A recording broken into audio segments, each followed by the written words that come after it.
Ay mga kamami dears, nandito na naman po tayo sa ating inaabang teleserye. At dahil tinugis ng mga pulis itong si Olive, kung kaya't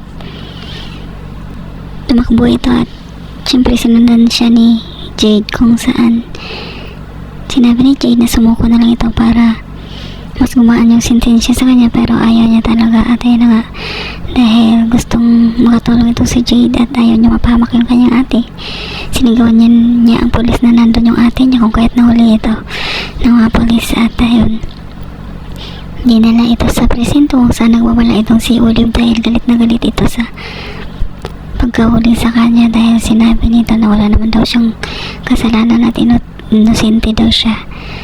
At ayun na nga, ito namang si Moki at sila Olive, sobrang emotional ang mag-ina. At syempre nagpapasalamat din sila Olive na kahit paano ayun, nakaligtas na ang kanilang anak at nahuli na din itong si Olive. At nasa kanila na yun kung talagang ipursige nila yung kaso para talagang tuluyang makulong itong si Olive sa mga pinagagawa niyang kasamaan sa kay Moki. Pero syempre nag-alala din itong si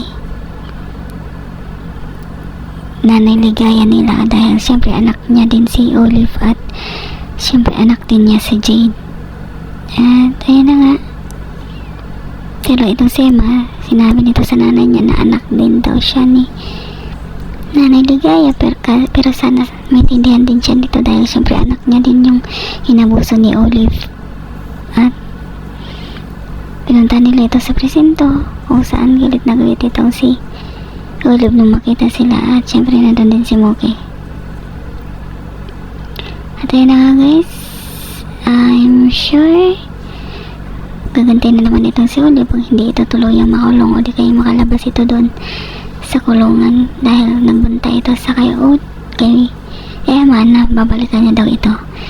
At ayun na nga guys, maraming salamat sa panonood. Please don't forget to like, subscribe, and press the bell button for you to notify you on my next video. Thank you and bye!